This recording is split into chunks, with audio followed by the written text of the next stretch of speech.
El debate en el Congreso de los Diputados ha terminado hace unos minutos. Ha sido el debate en el que más se ha hablado de la necesidad de acuerdos por más portavoces, pero ha terminado sin acuerdo. Las políticas que se van a aplicar son las que el Gobierno considera mejores y son las que el PP considera peores. No son medidas que hayan contado tampoco con el apoyo de otros grupos políticos, pero aunque sea una verdad de perogrullo, el Gobierno es el que gobierna y, por tanto, el que diseña las políticas y las ejecuta. Pero ¿podría hacerse mejor? Le trasladamos esta pregunta a nuestro segundo invitado de esta noche, Josep Sánchez Llibre. Buenas noches. Buenas noches, buena nit. ¿Podría hacerse mejor? Sinceramente, pienso que hoy el señor Zapatero ha perdido una gran oportunidad de salir de este debate parlamentario liderando un plan estratégico para la reactivación económica y para la generación de empleo y, sobre todo, para la generación de la confianza que tanto necesitan los agentes económicos y sociales para invertir y generar empleo. Y el señor presidente del Gobierno, el señor Zapatero, pues, ha planteado un debate vacío de contenidos, sin ninguna estrategia, yo diría, potente y solvente para la generación de una política económica orientada a la generación de empleo, y ha rechazado, una vez más, pues un pacto que nuestro grupo parlamentario de Convergencia y Unió viene planteando desde hace concretamente un año, ya desde las anteriores elecciones generales que se produjeron en el mes de marzo del año pasado, en el sentido de que nosotros entendemos que para salir de esta grave situación económica es necesario un pacto de Estado con el concurso de todas las formaciones políticas y de todos los agentes sociales y económicos para dar soluciones, yo diría, potentes y solventes para salir de esta grave situación económica. Ustedes, que no están en el Gobierno ni tampoco son el principal partido de la oposición, ¿quién consideran que tiene más responsabilidad en que no exista ese pacto o ese acuerdo de Estado que ustedes proponen? ¿Está más la culpabilidad en el lado del Gobierno o en el lado de la oposición? Hombre, pienso sinceramente que el grado de responsabilidad más importante lo tiene el Gobierno. Nosotros se lo hemos venido planteando reiteradamente y parece ser que el señor Zapatero en estos momentos la única cosa que le interesa es ir planteando soluciones sin ninguna profundidad y pasar el día 1 de marzo, que son las próximas elecciones vascas y gallegas, para no poder plantear reformas en profundidad. Esta es la sensación que nos ha dado a nosotros, cuando nosotros entendemos que con la cantidad de gente que desgraciadamente va al paro cada día y que probablemente la gran preocupación no es llegar a los 4 millones, sino no sobrepasar los 4, sino llegar a los 5 millones. Y este es el gran tema que tendríamos que habernos centrado todas las formaciones políticas. Reformas estructurales, planteamientos de iniciativas puntuales y entrar de lleno en este debate. Pero el señor presidente del Gobierno pues ha pasado de puntillas, ha llegado a decir de que todo lo que se estaba haciendo era lo que necesitaba la economía española, y más que intentar plantear soluciones para generar empleo, que es lo que nos interesa, políticas activas para que la gente no vaya al paro. Y si va al paro, que rápidamente pueda entrar en la ocupación. Pero permítame, porque esto es un asunto interesante. El presidente del Gobierno ha criticado a varios portavoces que le han interpelado por plantear reformas, plantear medidas sin decir ni qué reformas ni qué medidas son. Se ha hablado de reformas en el mercado de empleo, pero nadie dice exactamente en qué consisten esas reformas en el mercado de empleo. ¿En qué consisten las reformas, las medidas que ustedes plantean? ¿En qué consisten concretamente? Nosotros hemos sido los únicos que hemos planteado alternativas, como siempre.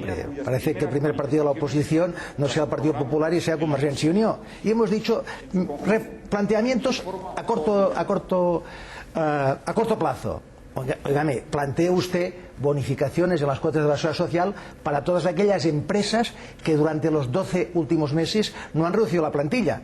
Premienles para evitar que entre en una situación de crisis. Planteen también un nuevo contrato de trabajo, de lanzamiento de actividad económica, con unos costes de la seguridad social muchísimos más bajos y también con una cierta flexibilidad.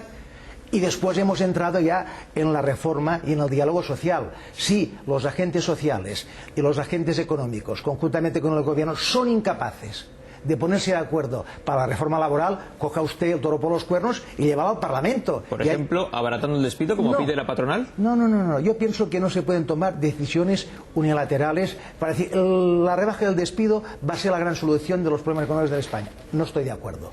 Pero si nosotros decimos, óigame, reforme usted determinadas cuestiones que afectan a las oficinas públicas de empleo y denles cabida para que las oficinas privadas de colocación, las empresas privadas, puedan conjuntamente con las públicas poder recolocar a la gente que está en situación grave de desempleo. Porque fíjese usted, le hemos dado un ejemplo. Usted va a los portales de las diferentes comunidades autónomas para ofrecer empleo y verá usted que tienen solamente 3 o 4 mil ofertas. Y usted entra en algún portal privado de agencias de colocación y hay más de 100.000 ofertas de empleo, con lo cual hoy las empresas, si quieren generar ocupación, van al público que no tienen prácticamente ofertas y han de ir al privado pagando, con lo cual, óigame, reformemos las oficinas públicas de recolocación de empleo, las oficinas públicas de empleo de las de INEM, que son están inactivas y son inoperantes porque no dan la solución para recolocar a la gente. Demos entrada a las oficinas, a las empresas de trabajo temporal privadas para que conjuntamente con las públicas puedan reformar el sistema y también planteemos, yo diría, posiciones importantes o soluciones importantes para toda aquella gente que está en el empleo, que está en el paro, tenga, los empresarios que son emprendedores, los empresarios autónomos, tengan la posibilidad de poder contratar gente que está en el empleo en unas condiciones mejores. Por ejemplo, los mayores de 50 años que van al paro, desgraciadamente. Hoy nosotros le hemos dicho al señor presidente del gobierno, óigame, bonifique todas aquellas cuotas de la seguridad social para los mayores de 50 años, porque ahora solamente es para los mayores de 60 años. Y resulta que el mayor de 50 años que va al paro ya nadie lo va a coger. O los jóvenes. Por lo tanto, estamos planteando medidas que el gobierno, pues lamentablemente, hace caso omiso de las mismas. Hay una medida que sí ha anunciado el presidente del gobierno hoy como novedad, que es la reducción del gasto, especialmente del gasto corriente en la administración pública, de los ministerios. ¿Les parece que esa es una medida que va en la buena dirección y que es ajustada a lo que se necesita, corta, larga, desde su punto de vista? De entrada es bienvenida, porque recortar los gastos no corrientes de la administración pública, hay que dar ejemplo de austeridad. Ha de existir una ética en la austeridad.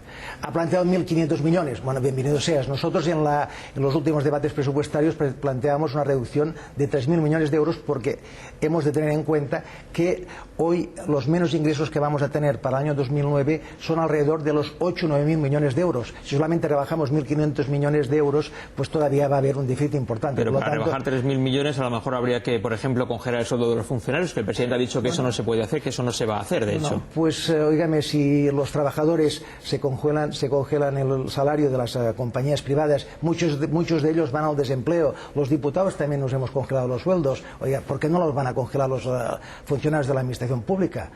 Es que los funcionarios de la administración pública, esto no es lo que propone Convergencia y Unió, pero ¿qué diferencia hay entre un funcionario público y un trabajador que trabaja en una empresa privada y que le van a congelar el sueldo o va a ir al paro?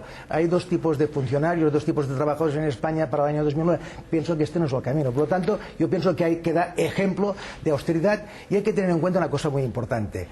Nosotros, todos los españoles, hemos vivido por encima de nuestras posibilidades y probablemente hemos errado los que han estado en el gobierno y también los que hemos estado en la oposición. Nos hemos sobreendeudado en exceso y hemos actuado al límite de nuestras posibilidades y hay que volver a la realidad.